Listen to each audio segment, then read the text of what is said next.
সময় নষ্ট করে না কারা? ইল্লাল্লাযীনা আমানু ওয়া আমিলুস সালিহাত ওয়া তাওয়াসাউ বিল হাক্কি ওয়া তাওয়াসাউ বিস সবর। সময় নষ্ট করে না তারা যারা ঈমান আনয়ন করে, সৎ কাজ করে, পরস্পরকে সত্যের দিকে দাওয়াত দেয়, পরস্পরকে ধৈর্যের দিকে দাওয়াত দেয়। তাহলে আপনি হয়তো মনে করতে পারেন যে আমার কি তাহলে বাংলাদেশ কৃষি বিশ্ববিদ্যালয়ে অধ্যয়ন সময় নষ্ট? শুধু কি তার সময়টুকুই কাজে লাগে যে সালাত আদায় করছে, যে কোরআন তেলাওয়াত করছে, আর বাকি সকলেই সময় নষ্ট করছে? আল্লাহ সুবহানাহু তাআলা এমন শব্দ ব্যবহার করেছেন যা খুবই ব্যাপক, যে সৎ আমল করে। আল্লাহ সুবহানাহু তাআলা যদি শুধু সালাত, সিয়াম, হজ, যাকাতকে বুঝাতেন তাহলে তিনি বলতে পারতেন যে অত্যাধিক আমল করে। আপনি কোরআনে কোথাও পাবেন না যে আল্লাহ সুবহানাহু তাআলা জান্নাতে যাওয়ার জন্য অত্যাধিক আমলকে শর্তযুক্ত করেছেন। প্রত্যেক জায়গায় আল্লাহ সুবহানাহু তাআলা শর্তযুক্ত করেছেন সৎ আমলকে। তো সৎ কাজ কোনটা? তো সৎ কাজ অত্যন্ত ব্যাপক। আপনি যদি বাংলাদেশ কৃষি বিশ্ববিদ্যালয়ে সততার সাথে পড়াশোনা করেন, এটিও সৎ কাজ। সততার সাথে শিক্ষকতা করেন, এটিও সৎ কাজ। বিষয়টা নির্ভর করবে আপনার নিয়তের উপর, বিষয়টা নির্ভর করবে আপনার কাজের সততার উপর। আপনি কি নিয়তে পড়াশোনা করছেন এবং আপনি সৎভাবে পড়াশোনা করছেন কিনা, কি নিয়তে শিক্ষকতা করছেন, সৎভাবে করছেন কিনা।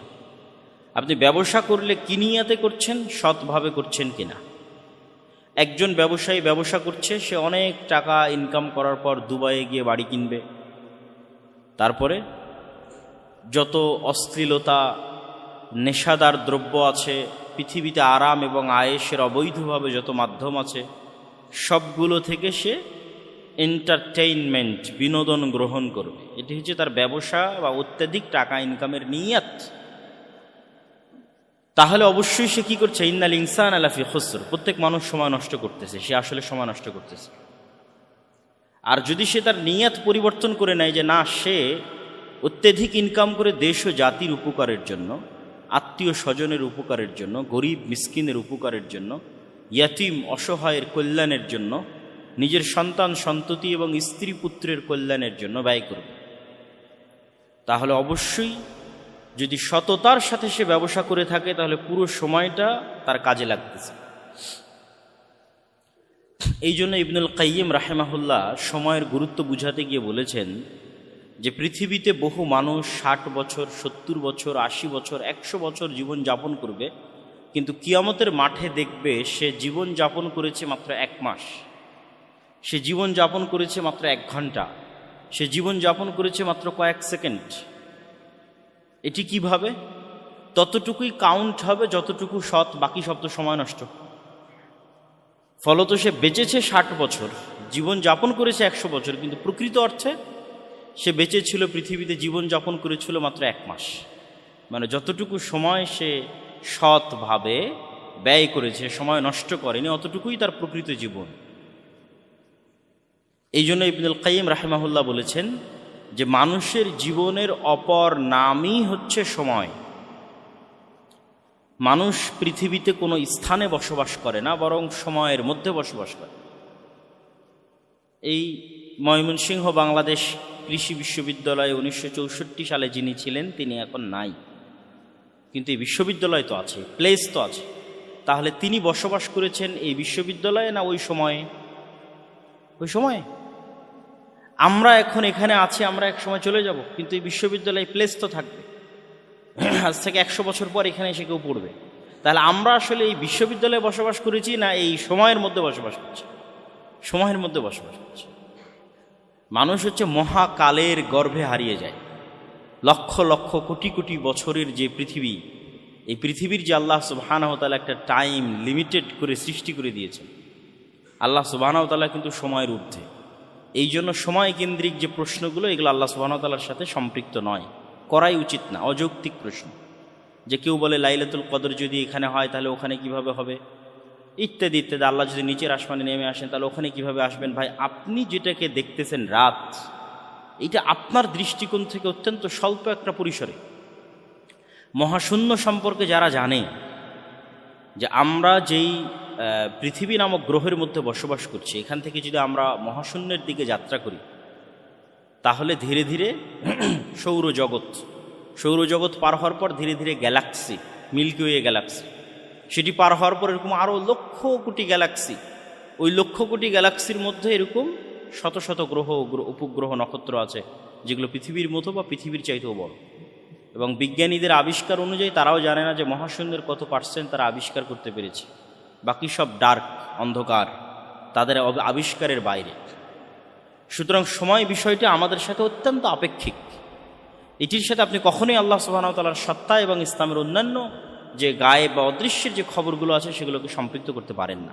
আল্লাহ সুবহানাহু ওয়া তাআলা একটা টাইম, আল্লাহ সুবহানাহু ওয়া তাআলার একটা সৃষ্টি, সময় আল্লাহর একটা সৃষ্টি। আল্লাহ এটিকে সৃষ্টি করে ছেড়ে দিয়েছেন, এটি এক সময় শেষ হয়ে যাবে।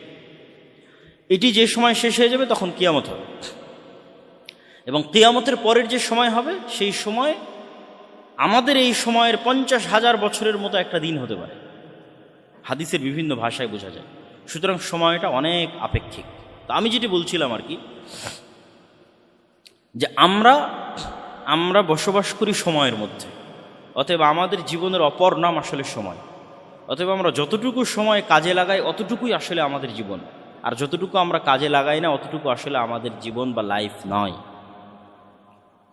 বরং বৃথা, নষ্ট, অপচয়। তো সময়ের গুরুত্ব বুঝাতে গিয়ে বহু হাদিস রাসূলুল্লাহ সাল্লাল্লাহু আলাইহি ওয়াসাল্লামের পক্ষ থেকে আছে, সালাফে সালেহিনের পক্ষ থেকে বহু বক্তব্য আছে। যেমন রাসূলুল্লাহ সাল্লাল্লাহু আলাইহি ওয়াসাল্লামের একটা হাদিস, নি'মাতানি মাগবুনুন ফীহিমা কাসীরুম মিনান নাস, আস-সিহহাতু ওয়াল ফারাগ। পৃথিবীতে এমন দুটি আল্লাহর নেয়ামত আছে যেই দুটি নেয়ামত সম্পর্কে অধিকাংশ মানুষ গাফেল থাকে, অসচেতন থাকে, মূল্যায়ন করতে পারে না। এক, আল্লাহর প্রদত্ত পৃথিবীর অনেক বড় একটি নেয়ামত হচ্ছে সুস্বাস্থ্য। আমরা যে এখন সুস্থ আছি এটি কার নেয়ামত? আল্লাহ সুবহানাহু ওয়া তাআলার নেয়ামত। এটিকে মানুষ মূল্যায়ন করা জানে না, আল্লাহর নবী বলছেন। দুই, অবসর সময়কে মানুষ মূল্যায়ন করা জানে না। আল ফারাগ মানে অবসর সময়। এই জন্য অন্য একটি হাদিসে রাসূলুল্লাহ সাল্লাল্লাহু আলাইহি ওয়াসাল্লাম বলেছেন যে তোমরা 5টি বিষয়ের পূর্বে, ইগতানিম খামসান ক্বাবলা খামসিন, 5টি বিষয়ের পূর্বে 5টি বিষয়কে তোমরা গুরুত্ব দাও। হায়াতাকা ক্বাবলা মাউতিক, মৃত্যুর পূর্বে জীবিত যে আছো এটিকে গুরুত্ব দাও, মূল্যায়ন করো। ওয়া সিহহাতাকা ক্বাবলা সাকামিক, অসুস্থ হওয়ার পূর্বে সুস্থ যে আছো এটিকে গুরুত্ব দাও। ওয়া ফারাগাকা ক্বাবলা শুগলিক, এখন যে ফ্রি আছো, অবসর আছো, এই অবসর সময়কে গুরুত্ব দাও ব্যস্ত হওয়ার পূর্বে। ওয়া শাবাবাকা ক্বাবলা হারামিক, আর বৃদ্ধ হয়ে যাওয়ার পূর্বে যৌবন যে যুবক যে আছো এই যুবক সময়টাকে গুরুত্ব দাও। ওয়া গিনাকা ক্বাবলা ফাকরিক, আর হাতে যদি সচ্ছলতা থাকে তাহলে দারিদ্রতা আসার পূর্বে সেই সচ্ছলতাকে গুরুত্ব দাও। যদিও দিন শেষে এই প্রত্যেকটা বিষয় সময়ের সাথেই কানেক্টেড। আপনার যৌবন, আপনার বার্ধক্য সেটিও সময়ের সাথে কানেক্টেড। আপনার ব্যস্ততা, আপনার অবসর সেটিও সময়ের সাথে কানেক্টেড। তো সব কিছুই সময়ের সাথে সম্পৃক্ত। আপনারা সুস্থ আছেন, অসুস্থ হবেন, সবই সময়ের সাথে সম্পৃক্ত। তারপরও রাসূলুল্লাহ সাল্লাল্লাহু আলাইহি ওয়াসাল্লাম ভিন্নভাবে এই 5টি জিনিসকে মূল্যায়নের জন্য আমাদেরকে বলেছেন। আর সময়ের মধ্যে পৃথিবীর সবচেয়ে গুরুত্বপূর্ণ সময়, যেই সময়টা কখনোই অলসতায় কাটানো উচিত নয়, সেটি হচ্ছে ফজরের পরের সময়। রাসূলুল্লাহ সাল্লাল্লাহু আলাইহি ওয়াসাল্লাম বলেন, আল্লাহ সুবহানাহু ওয়া তাআলা আমার উম্মতের জন্য বরকত রেখেছেন ফি বুকুরিহা, সকালে। আমার উম্মতের জন্য আল্লাহ সুবহানাহু ওয়া তাআলা বরকত রেখেছেন কখন? সকালে। এই জন্য সালাফে সালেহিনের পক্ষ থেকে বর্ণিত আছে যে লা ইয়ানামুনা বা'দা সালাতিল ফজর। কোনো সালাফে সালেহিন মানে অতীতে চলে যাওয়া বড় বড় আলেম ওলামাগণ, তারা কখনোই ফজরের সালাতের পর ঘুমাতেন না। যদি কখনো লম্বা সফর বা রাত জাগার মতো কোনো কাজ করতেন তাহলে ফজরের সালাতের পর ইয়ান্তাজিরুনা ইলা তুলুইশ শামস, ফজরের সালাতের পর অপেক্ষা করতেন সূর্য ওঠা পর্যন্ত। সূর্য উঠলে ঘুমিয়ে যেতেন। মানে কারো যদি বিশ্রামের দরকার হয় সকালে, তাহলে সে ফজরের পর কি উঠা পর্যন্ত অপেক্ষা করবে? সূর্য ওঠা পর্যন্ত অপেক্ষা। কিন্তু দেখবেন যে আমাদের লাইফস্টাইল, পুরো মুসলিম উম্মার লাইফস্টাইল চেঞ্জ হয়ে গেছে। পাশ্চাত্য বা ওয়েস্টার্ন কালচার কর্তৃক প্রভাবিত হয়ে আমরা দিন দিন, এবং মোবাইলের মতো ডিভাইসের সাথে আমাদের যে অ্যাডিকশান, আসক্তি, এই আসক্তির কারণে আমরা রাতকে গভীর থেকে গভীরতর করছি। আর সকালে অবশ্যই শতভাগ ছাত্রের কত পার্সেন্ট ছাত্র সকালে ফজরের পর জেগে থাকে আল্লাহ সুবহানাহু ওয়া তাআলা ভালো জানে, বা পুরো মুসলিম উম্মার একই অবস্থা। অথচ ঘুমানোর সুন্নাতের ক্ষেত্রে রাসূলুল্লাহ সাল্লাল্লাহু আলাইহি ওয়াসাল্লাম বলেছেন যে এশার পরে কোনো কথা হবে না, এশার পরে ঘুমিয়ে যেতে হবে। আমরাও বিজ্ঞানী যারাই, যে কোনো, এখানে ডাক্তারও বক্তব্য দিয়েছেন, তাদের কাছে জিজ্ঞেস করতে পারে। যে কোনো ডাক্তারের কাছে গেলে ডাক্তারেরা আপনাকে সকাল সকাল ঘুমানোর পরামর্শ দেবে। মানুষের ঘুমের সবচেয়ে গভীর সময়টা রাত 9টা, 10টা, 11টার মধ্যে পার হয়ে যায়, এবং ওই রাতে আগে উঠার জন্য বলবে। আর এটি সবচেয়ে স্বাস্থ্যসম্মত। আমাদের নবী মুহাম্মদ সাল্লাল্লাহু আলাইহি ওয়াসাল্লাম এশার পরপর দ্রুত ঘুমিয়ে যেতেন, আর ওই রাতে আগে উঠতেন, আগে উঠে তাহাজ্জুদের সালাত আদায় করতেন। তাহাজ্জুদের সালাত বা রাতে উঠে সালাত 2 রাকাত হলেও মানুষের জীবনে বৈপ্লবিক পরিবর্তন ঘটাতে পারে। মানুষ যদি পৃথিবীর মহা থেকে মহা সফলতম কাজ করতে চায়, এবং আল্লাহ সুবহানাহু ওয়া তাআলার রহমত এবং বরকতের সাথে করতে চায় এবং সফল হতে চায়, তাহলে সে রাতের শেষ অংশের কোনো বিকল্প নেই, যেটি আল্লাহ সুবহানাহু ওয়া তাআলা তার রাসূলকে উদ্দেশ্য করে বলেছেন যে অচিরেই আমরা আপনার প্রতি কওলান সাকিলা, অনেক ভারী একটি কিতাব আপনার প্রতি অবতীর্ণ করব।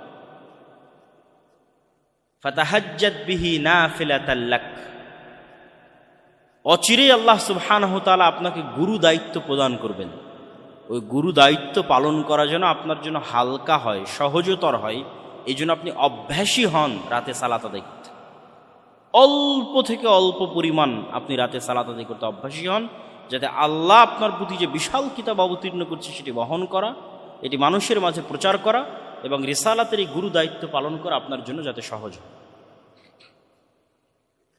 এবং বর্তমান পৃথিবীতেও যারা সাকসেসফুল, সফল মানুষ আছে, তাদের অধিকাংশের 90% অধিকাংশের আপনি ঘুম থেকে উঠার ডাটা যদি চেক করেন গুগলে সার্চ দিয়ে, যে তারা কখন ঘুম থেকে উঠে, তাহলে আপনি দেখবেন যে বেশিরভাগ আপনাদের সেকুলার দৃষ্টিভঙ্গি অনুযায়ী যাদেরকে আমরা সাকসেসফুল মনে করছি, ইসলামিক পয়েন্ট অফ ভিউ থেকে নয়, সেকুলার পয়েন্ট অফ ভিউ থেকে যাদেরকে সাকসেসফুল মনে করছি দুনিয়াবী জীবনে, তারাও তাদের রুটিনে সকালে উঠাকে গুরুত্ব দেয়। তারা সালাত আদায় করুক অথবা না করুক, ভোর 5টা, ভোর 6টা, যে যত দ্রুত সম্ভব উঠার চেষ্টা করে। আর অস্ট্রেলিয়াতে এটা সম্পূর্ণ জাতিগত কালচার, যে অস্ট্রেলিয়ানরা জাতিগতভাবে দ্রুত ঘুমাতে যায়, জাতিগতভাবে দ্রুত সকালে উঠে। আপনি যে কোনো অস্ট্রেলিয়ার প্রবাসীকে আমার এই কথা কল দিয়ে, ফোন দিয়ে জিজ্ঞেস করে যাচাই করতে পারে যে অস্ট্রেলিয়ানরা জাতিগতভাবে দ্রুত ঘুমাবে, 10টা 11টার মধ্যে ঘুমিয়ে যাবে, আর সকাল 4টা 5টা 6টার মধ্যে উঠবে। সম্মানিত উপস্থিতি, তো আমাদের প্রোডাক্টিভিটি, আমাদের ইয়াং জেনারেশনের প্রোডাক্টিভিটি নষ্ট হচ্ছে কেন? সময়কে সঠিকভাবে কাজে লাগাতে না পারার কারণে। আর এই প্রোডাক্টিভিটি নষ্ট হওয়ার ফলে, যেমন রাসূলুল্লাহ সাল্লাল্লাহু আলাইহি ওয়াসাল্লামের যে হাদিসগুলো, ফজরের সালাত কেন্দ্রিক যে হাদিসগুলো আছে, সেই হাদিসগুলো যদি পড়েন, তাহলে আপনি প্রোডাক্টিভিটির একটা কিছু হলেও আলামত সেই হাদিসগুলোতে পাবেন। যে ব্যক্তি ফজরে উঠলো না, ঘুমিয়ে থাকলো, বেশি দেরি করে উঠলো, তার সকাল হবে শয়তানের সাথে, এবং তার সকাল হবে শরীরে একটা ম্যাজ বা দুর্বল ভাব, আপনাদের আঞ্চলিক ভাষায় কি বলে, যে শরীরটা কোনো কাজের জন্য তখন অতটা প্রোডাক্টিভ থাকবে না, মন মানসিকতা কোনো কাজের জন্য প্রস্তুত থাকবে না, বরং সারাদিন একটা অলসতা কাজ করবে শরীরের মধ্যে, সারাদিন একটা ঘুম ঘুম ভাব কাজ করবে শরীরের মধ্যে, ফলত অটোমেটিক আপনার প্রোডাক্টিভিটি ডাউন হয়ে যাবে। কিন্তু আপনি যদি ফজরে উঠেন, অজু করেন, সালাত আদায় করেন, একটু ব্যায়াম করেন, এক্সারসাইজ করেন, একটু কোরআন তেলাওয়াত করেন, তাহলে আপনি পৃথিবীর যে পেশাতেই থাকেন, যে পেশায় থাকেন, as a student, as a teacher, businessman, যে কোনো পেশা, সেই পেশায় আপনি অবশ্যই অন্য আর 10 জন যারা আপনার প্রতিযোগী আছে তাদের চাইতে আপনি এগিয়ে থাকবেন, শতভাগ এগিয়ে থাকবেন। সে যদি কৃষক হয় তবুও অন্য কৃষকদের চাইতে এগিয়ে থাকবেন যদি সে সকাল সকাল উঠে কাজ শুরু করে। এবং স্টুডেন্টরা তাদের লাইফে এটি পরীক্ষা করে দেখতে পারে যে যেই দিন আপনি ফজরকে কাজে লাগাবেন, সকালকে কাজে লাগাবেন, সেই দিন দেখবেন যে আপনার সারাদিনের সকল কাজ মনে হবে জোহরের আগেই শেষ হয়ে গেছে। বিশেষ করে ছুটির দিনগুলোতে যদি আপনি পরীক্ষা করে দেখেন যে আজকে অনেক কাজ হাতে নিয়ে আপনি বসেছেন পড়ার টেবিলে, দেখবেন ফজরের সময় বা ফজরের আগে উঠে বসেছেন, দেখবেন জোহর হতে হতে এত বেশি পরিমাণ আপনার পড়া হয়ে গেছে, এত বেশি পরিমাণ কাজ শেষ হয়ে গেছে, যেটি আপনি ভোর 10টায় বা 11টায় বা 9টা 10টায় উঠে শুরু করলে রাত 12টা 1টা পর্যন্ত করেও শেষ করতে পারতেন না, সেটি ওই দিন জোহরের আগেই শেষ হয়ে গেছে। এটি যে কেউ তার নিজ নিজ লাইফে পরীক্ষা করতে পারে। সম্মানিত উপস্থিতি, তাহলে আমাদের সময়ের গুরুত্ব শীর্ষক এই সংক্ষিপ্ত আলোচনার যে সামারি বা সারমর্ম যদি আমরা দাঁড় করাই, সেটি হচ্ছে আমাদের জীবনের অপর নাম সময়।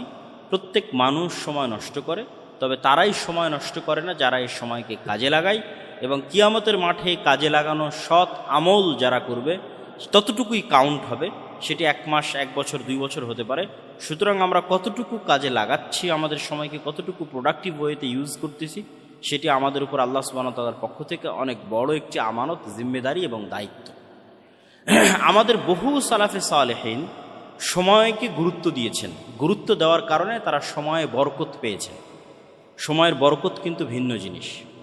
যেমন ইমাম তবারি, একজনের নাম বলি, ইমাম তবারি রাহিমাহুল্লাহ, যার তাফসিরে তাবারি আছে, যার তারিখ তাবারি আছে, তার যত লিখিত গ্রন্থ আছে আপনি যদি এখন জমা করেন তো আপনার ব্রেন এটা ধরবে না, যে ব্রেন কাজ করবে না যে ওনার লাইফকে যদি আপনি ওনার বইয়ের পাতা অনুযায়ী ভাগ দেন, একদম জন্মের পর থেকে ধরেও যদি উনি যত পৃষ্ঠা লিখেছে অত পৃষ্ঠাকে ওনার লাইফের প্রতিটা দিন অনুযায়ী ভাগ দেন, তবুও দিনে যত পৃষ্ঠা পড়ে মানুষ সকল কাজ বাদ দিয়ে, খাওয়া দাওয়া, নামাজ কালাম সব কিছু বাদ দিয়েও যদি লেখে তবুও লিখতে পারবে না। এটা একজন ইমামের নাম বললাম, তার বই প্রকাশ করা একক একজন লাইব্রেরির পক্ষেও হিমশিম খেতে হবে, যে তার সকল বই একক একজন লাইব্রেরির মালিক প্রকাশ করে। 300 থেকে 350 বইয়ের লেখক তিনি। তাহলে কিভাবে তিনি সময়কে কাজে লাগাতেন, তার সময় কিভাবে কাজে লাগত, কিভাবে তিনি সময়ের বরকত পেয়েছেন। আমাদের নবী মুহাম্মদ সাল্লাল্লাহু আলাইহি ওয়াসাল্লাম তার 23 বছরের জীবনে কিন্তু পরিপূর্ণ বরকতে পরিপূর্ণ।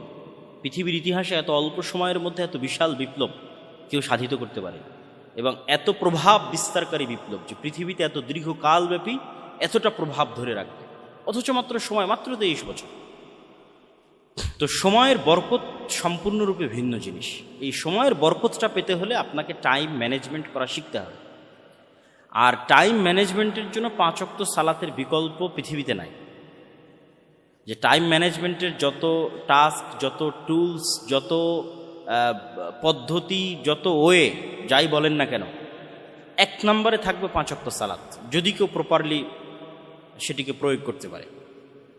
প্রত্যেক ওয়াক্তের সালাত আপনার জন্য একটা রিমাইন্ডার হিসেবে কাজ করবে।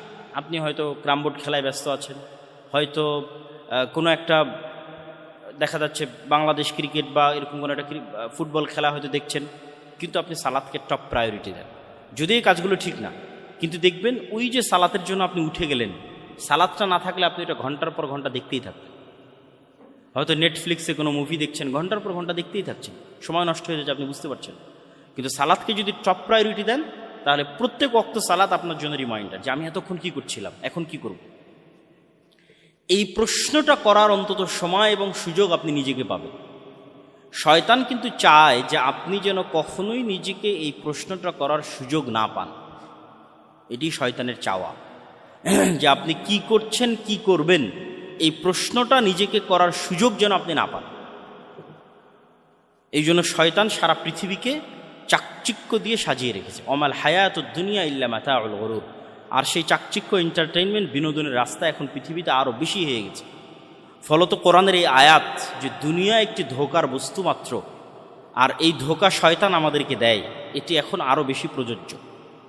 যেটি কোরআনের অন্য আয়াত দিয়ে আরও স্পষ্ট হয় যে আল্লাহকুমুত তাকাসুর হাত্তা যুরতুমুল মাকাবির, পৃথিবীর এই চাকচিক্য সৌন্দর্য তোমাদেরকে এমনভাবে পাগল বানিয়ে রাখবে যে তোমরা যে মারা যাবে এই কথাটা তোমরা ভুলে যাবে। এবং আমরা অধিকাংশ মানুষই ভুলে থাকি যে আমরা মৃত্যুবরণ করব। কেন? এই পৃথিবীর চাকচিক্য আমাদেরকে এমনভাবে নেশাগ্রস্ত করেছে যে আমাদের এটি স্মরণ করার মতো সময় নাই যে আমরা মারা যাব। তাহলে কখন আমরা এটি স্মরণ করতে পারবো? যখন আমরা কবরে যাব। হাত্তা যুরতুমুল মাকাবির, নিজে যখন কবরে যাব তখন আমার মনে হবে যে আমি সময় নষ্ট করেছি। নিজে যখন কবরে যাব, নিজে কবরে যাওয়ার আগ পর্যন্ত মৃত্যুর মতো সত্য বাস্তবতাকে মানুষ ভুলে থাকে। কে ভুলে রাখে? শয়তান ভুলিয়ে রাখে। ফলত তাদের জন্য এবং আমাদের জন্য সময় নষ্ট করা অনেক সহজ হয়ে যায়। সম্মানিত উপস্থিতি, আজকে পুরো মুসলিম উম্মাহ যে সমস্ত কাজে সবচেয়ে বেশি সময় নষ্ট করছে, যে সময় নষ্টগুলো করার কারণে তারা সামনের দিকে এগিয়ে যেতে পারছে না, তাদের প্রোডাক্টিভিটি বাড়াতে পারছে না, তার মধ্যে দু একটা বিষয় উল্লেখ না করলেই না। যেমন মুসলিম উম্মাহ প্রোডাক্টিভিটির চাইতে পরস্পরের প্রতি হিংসা বিদ্বেষ এবং পরস্পরের প্রতি যে ছোট মন মানসিকতার পরিচয়, এটির পিছনে অনেক সময় নষ্ট করে। ব্যাকবাইটিং, গিবত, আড্ডা, আলোচনা, গালিগালাজ, বিশেষ করে গণতান্ত্রিক রাজনীতির কারণে মুসলিম উম্মার মধ্যে এই স্বভাবটি ব্যাপকভাবে ভাইরাসের মতো ছড়িয়ে পড়েছে এবং এটিতেই আমরা সবচেয়ে বেশি সময় নষ্ট করি। আমরা এক জায়গায় একত্রিত হলে আমাদের মধ্যে